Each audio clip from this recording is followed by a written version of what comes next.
आज हम स्टार्ट करेंगे डिपॉजिट चैप्टर। ठीक है, this is for CA inter. देखो यार, सबसे पहले तो हम समझते हैं कि डिपॉजिट होता क्या है। हम पूरा चैप्टर पढ़ लेते हैं, सारे प्रोविजन समझ में आ जाते हैं, लेकिन ये आया कहाँ से, इसका मतलब क्या है, पहले तो ये देखना है। ठीक है जी। तो यार, जो डिपॉजिट होता है ना, वो शॉर्ट टर्म बोरिंग्स होता है। बोरिंग्स का मतलब क्या होता है कि कंपनी पैसा उठाती है, कंपनी लोन लेती है, that is known as borrowings. ठीक है बेटा। एक चीज बताओ मेरे को कि कंपनी पैसा कहाँ कहाँ से ले सकती है। अगर कंपनी को बिजनेस करना है तो कंपनी को पैसे की जरूरत है। सही बात है ना। तो यार, कंपनी जो पैसा है, जो अमाउंट है, वो कहाँ से रेज कर सकती है, तो तीन तरीके हो सकते हैं। शेयर होल्डर से। अगर कंपनी शेयर होल्डर से, अपने खुद के शेयर होल्डर से पैसा रेज करेगी, तो वो कहाँ जाएगा, वो शेयर कैपिटल का पार्ट होगा। ठीक है जी। अच्छा। शेयर कैपिटल जब कंपनी रेस करेगी, शेयर इशू करेगी शेयर होल्डर को, तो क्या शेयर होल्डर को डिविडेंड देना पड़ेगा? बिल्कुल डिविडेंड देना पड़ेगा। क्या शेयर होल्डर के पास वोटिंग राइट होंगे? बिल्कुल वोटिंग राइट होंगे। अच्छा, जो शेयर होल्डर पैसा लगाते हैं, क्या उसके बदले में शेयर होल्डर को इंटरेस्ट मिलता है? नहीं जी, शेयर होल्डर को कोई भी इंटरेस्ट नहीं मिलता, बिकॉज शेयर होल्डर हमारी कंपनी के ओनर होते हैं। ठीक है बेटा। शेयर होल्डर हमारी कंपनी के ओनर है, तो उनको डिविडेंड राइट, उनके पास वोटिंग राइट तो होते हैं, लेकिन उनको इंटरेस्ट कभी भी कंपनी प्रोवाइड नहीं करती है। ठीक है जी। अच्छा। जब कंपनी शेयर इशू करती है, तो कंपनी शेयर होल्डर्स को शेयर सर्टिफिकेट देती है। क्या देती है? Share certificate. और इसका फॉर्मेट क्या होता है? वो होता है बेटा SH1 में। किस में होता है? SH1। SH1 is a format of a share certificate. ठीक है। दूसरा तरीका होता है लोन लेना। दूसरा तरीका क्या है? पैसा रेज करने का, फंड रेज करने का, लोन लेना। अब लोन दो हो सकते हैं। एक तो हो सकता है लॉन्ग टर्म बोरोइंग, और एक हो सकता है शॉर्ट टर्म बोरोइंग। देखो यार, कंपनीज एक्ट बोलता है अगर आप लॉन्ग टर्म बोरिंग लेते हो तो आप डिबेंचर इशू करोगे। क्या इशू करोगे? डिबेंचर्स। और अगर आप शॉर्ट टर्म बोरिंग की तरफ जाते हो तो आप क्या लोगे बेटा? डिपॉजिट इशू करोगे। क्या इशू करोगे? डिपॉजिट। ठीक है। अगर कंपनी किसी इन्वेस्टर को डिबेंचर इशू करती है, तो बदले में क्या देती है कंपनी उसे?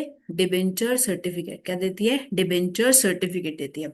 और अगर डिपॉजिट इशू करती है, तो कंपनी डिपॉजिट होल्डर को देती है डिपॉजिट रिसीट। क्या देती है? Deposit receipt.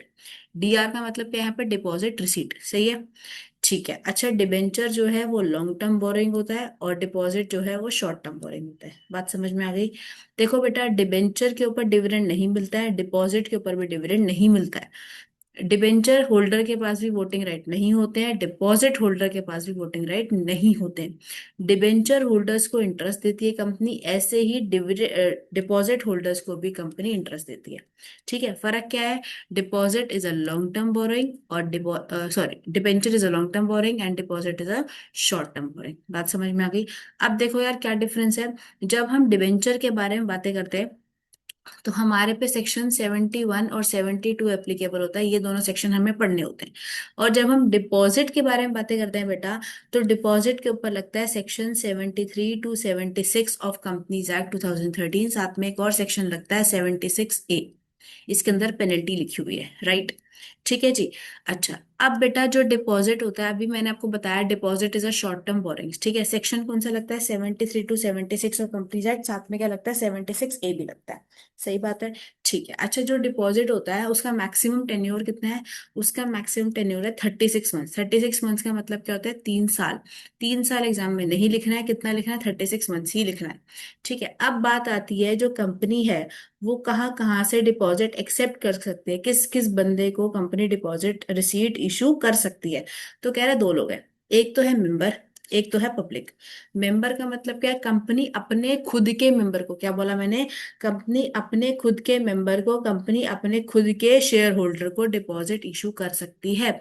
इसको बोलते हैं मेंबर को डिपॉजिट इशू करना। दूसरा, दूसरा बोल रहा है कंपनी बाहर वालों को, अदर देन मेंबर को। अदर देन मेंबर का मतलब पब्लिक को शेयर डिपॉजिट इशू कर सकती है, तो पब्लिक को भी इशू कर सकती है। अब इसमें फर्क क्या है? देखो बेटा, अगर कंपनी अपने मेंबर को, अपने ओनर को डिपॉजिट इशू करेगी, तो वो जो है, वो डिपॉजिट सिक्योर्ड भी हो सकता है या फिर वो अनसिक्योर्ड भी हो सकता है। सिक्योर्ड का मतलब क्या होता है कि यार उसके ऊपर मैंने कुछ गिरवी करा है, कंपनी ने कुछ गिरवी करा है, उसको क्या बोलते हैं? सिक्योर डिपॉजिट बोलते हैं। ठीक है। अनसिक्योर्ड का मतलब क्या होता है कि कंपनी ने पैसा तो रेज करा रहा है, लेकिन बदले में कंपनी ने उसके कुछ भी नहीं रखा है, राइट।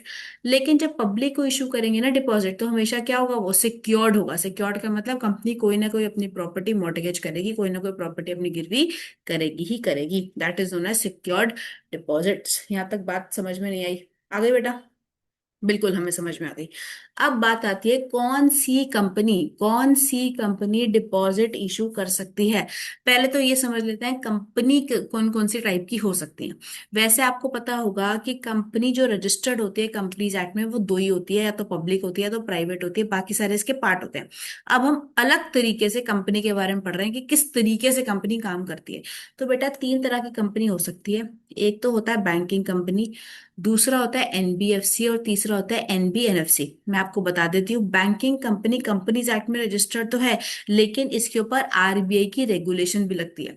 तो इसके ऊपर कंपनीज एक्ट 2013 नहीं लगेगा। ये बैंकिंग कंपनी मतलब डिपॉजिट इशू तो कर सकती है, लेकिन फिर भी इसके ऊपर कंपनीज एक्ट के प्रोविजन एप्लीकेबल नहीं होंगे। क्यों नहीं होंगे? क्योंकि इसके ऊपर आरबीआई के रेगुलेशन लगती है। समझ में आ गई बात?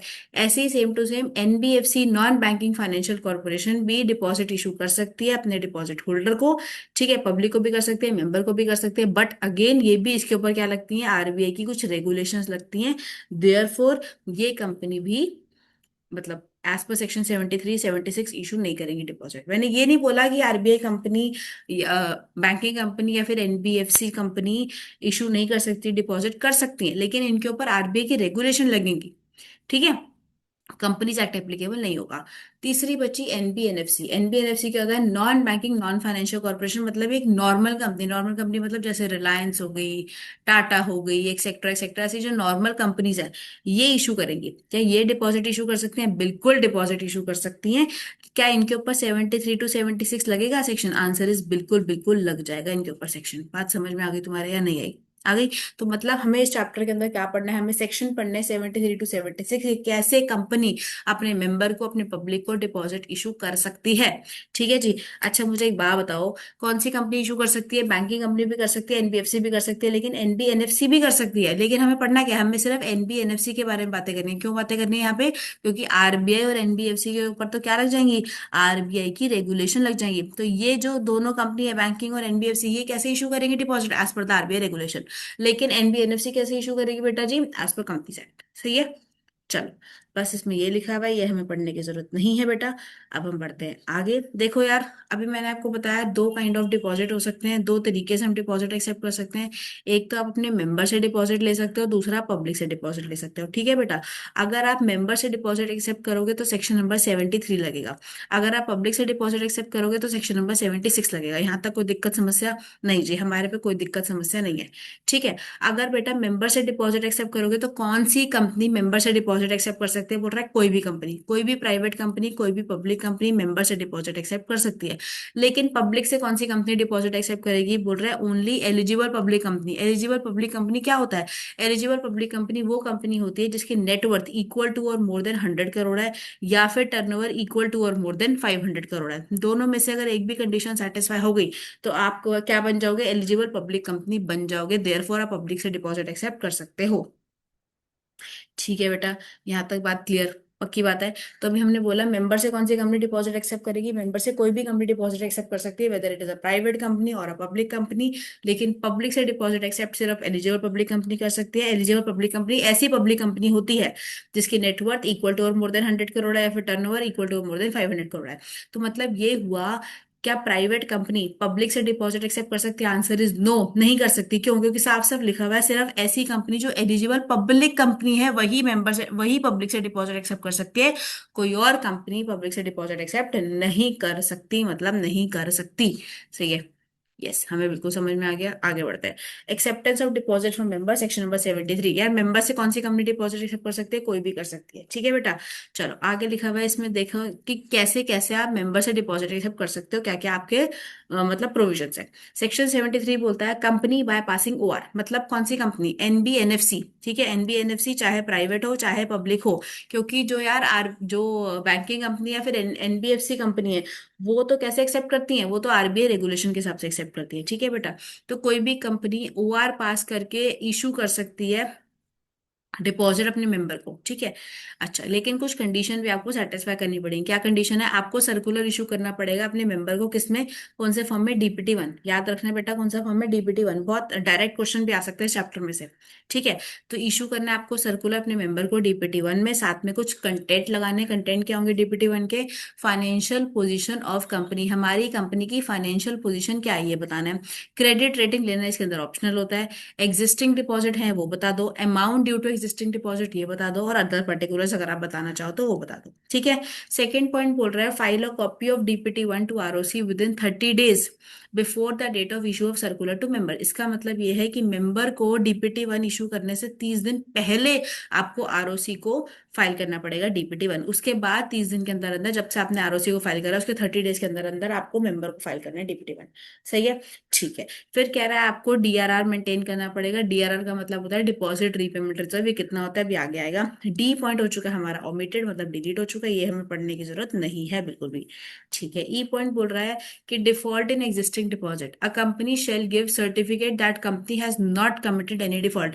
यार जो कंपनी है उसको ना यार सर्टिफिकेट देना पड़ेगा ऑडिटर से लेकर, ठीक है। अब दो सर्टिफिकेट हो सकते हैं।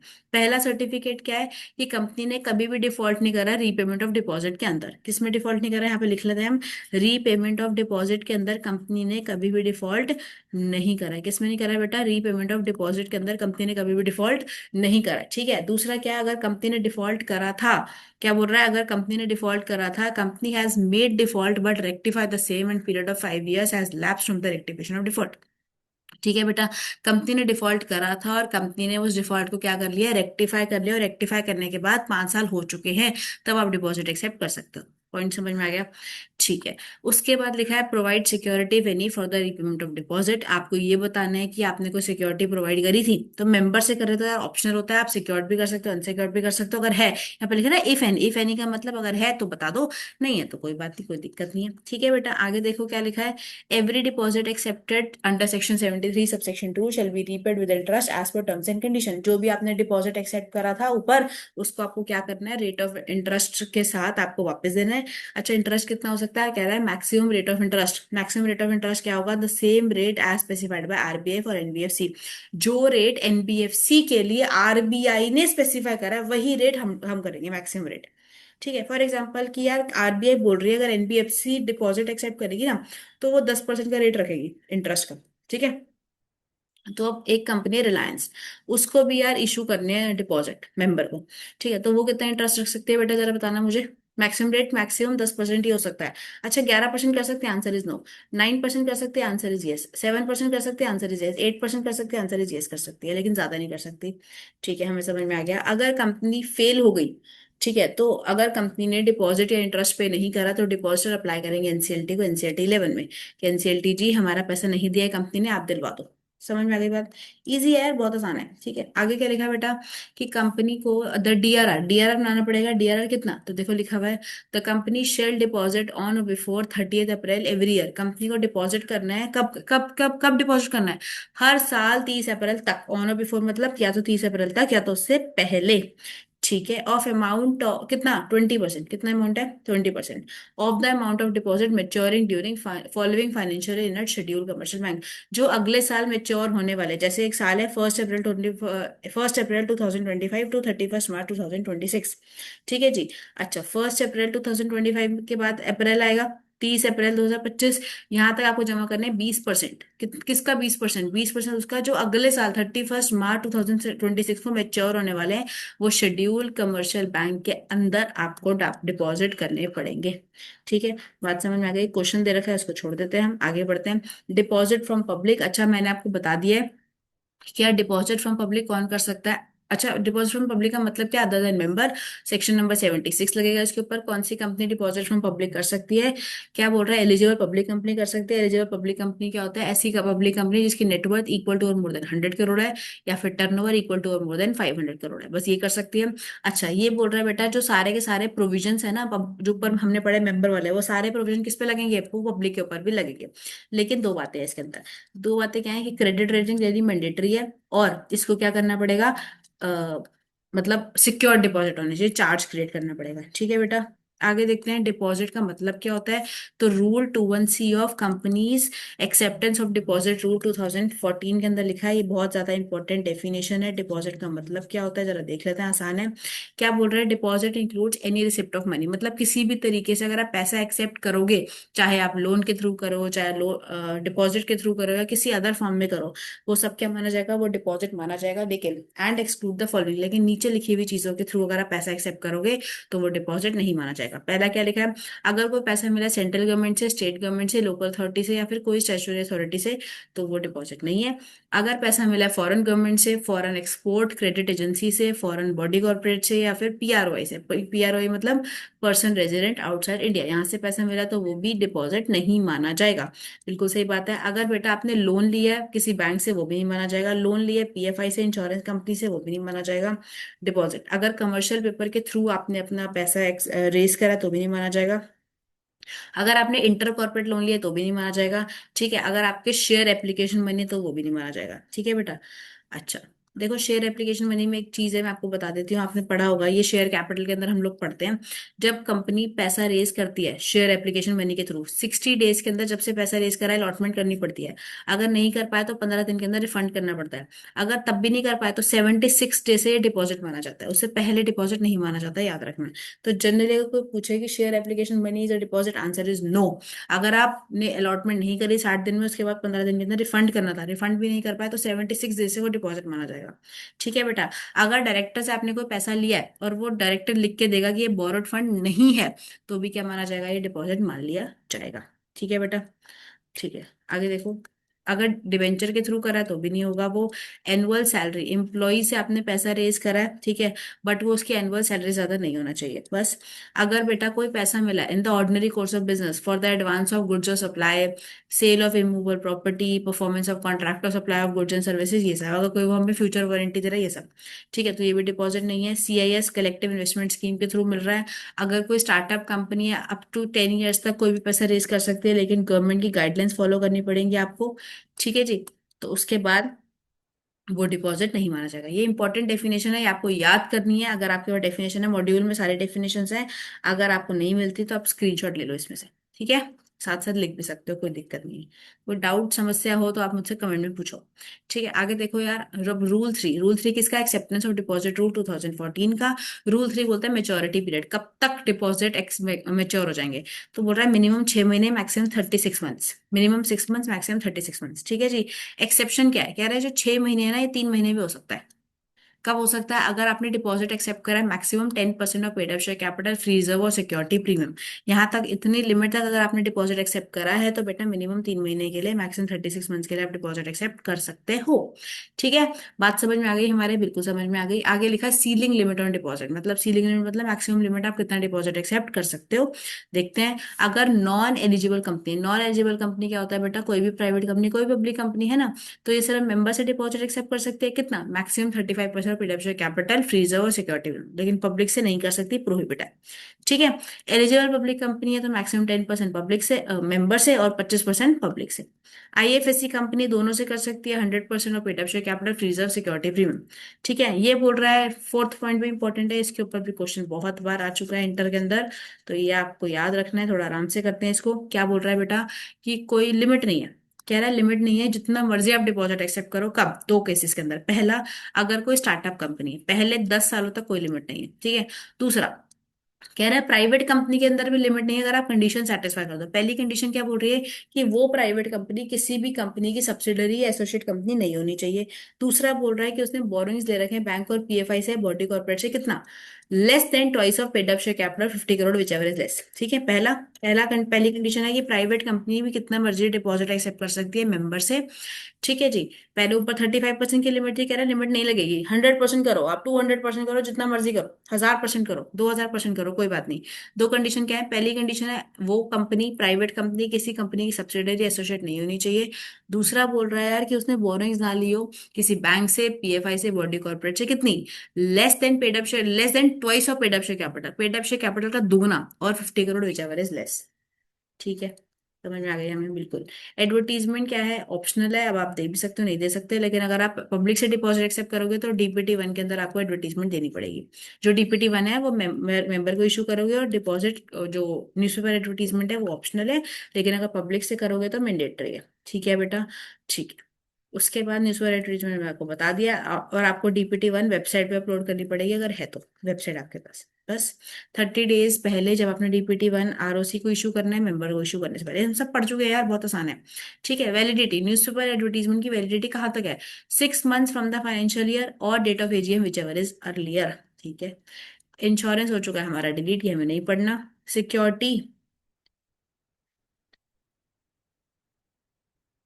देखो ये क्या बोल रहा है बेटा, क्रिएशन ऑफ सिक्योरिटी, आपको सिक्योरिटी करनी पड़ेगी क्रिएट, 73 के अंदर ऑप्शनल है और 76 में मैंडेटरी है। 73 क्या है? 73 क्या है, बताओ।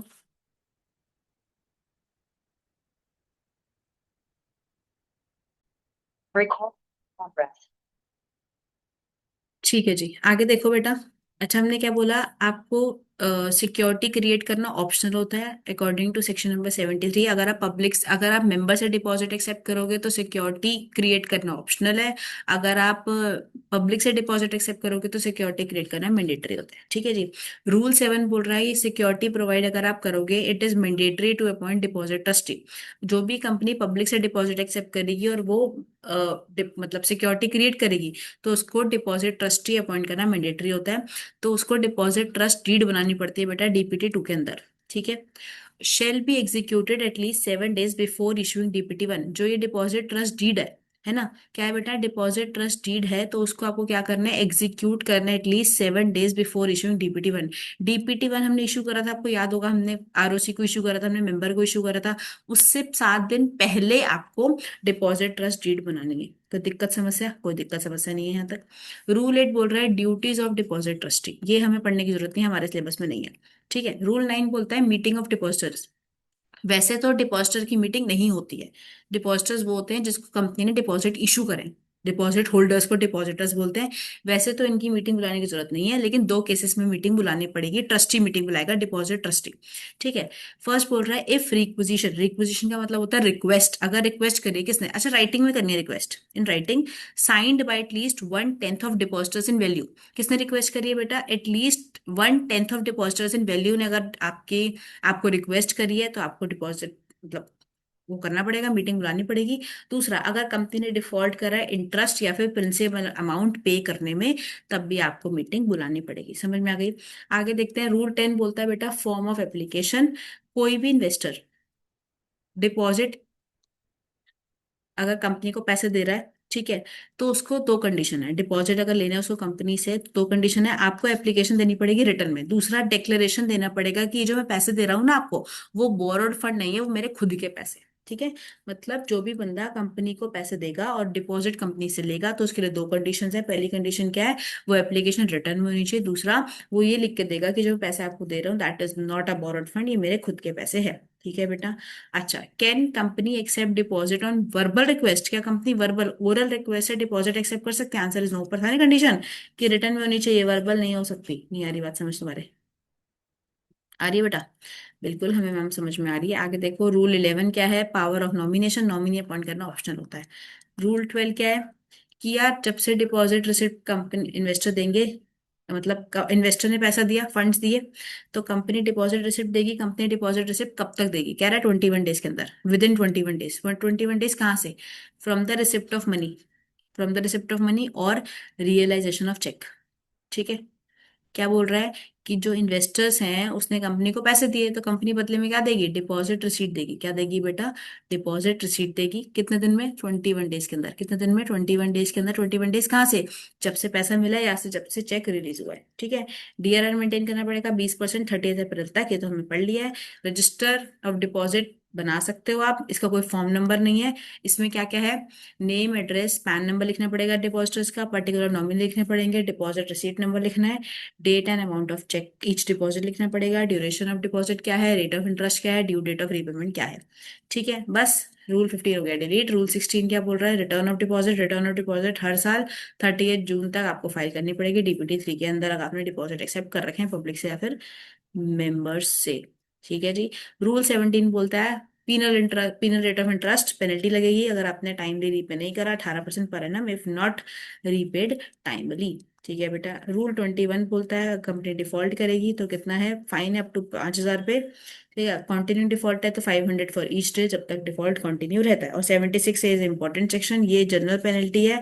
अगर आपने किसी भी चीज के अंदर 73 और 76 के अंदर किसी भी चीज में डिपॉजिट डिफॉल्ट करा, ठीक है, डिपॉजिट से रिलेटेड, तो पेनल्टी है कंपनी के ऊपर। कितनी कंपनी के ऊपर, 1 करोड़ और twice of the amount of deposit, maximum 10 crore. और ऑफिसर इन डिफॉल्ट के ऊपर, ओआईडी मतलब ऑफिसर इन डिफॉल्ट, इस पे कितनी सजा है, जेल है, इम्प्रिजनमेंट अप टू 7 ईयर्स। और फाइन है मिनिमम 25 लाख, मैक्सिमम 2 करोड़। ठीक है। और ऑफिसर इन डिफॉल्ट के साथ विलफुली, अगर विलफुली डिसीव करा शेयर होल्डर को, क्रेडिटर को, कंपनी को, टैक्स अथॉरिटीज को, डिपॉजिटर को, सेक्टर, तो liable under section 447। 447 is a fraud, ये फ्रॉड माना जाएगा। और आपको क्या करना पड़ेगा, जेल भी हो सकती है मैक्सिमम 10 साल, मिनिमम 6 महीने की, मिनिमम 6 महीने मैक्सिमम 10 साल की जेल भी हो सकती है। ये हो गया हमारा डिपॉजिट पूरा खत्म। इतना कर जाओगे, it is more than sufficient for the exams. ठीक है जी। कोई दिक्कत समस्या हो तो कमेंट में बताएंगे, I will reply. Thank you very much.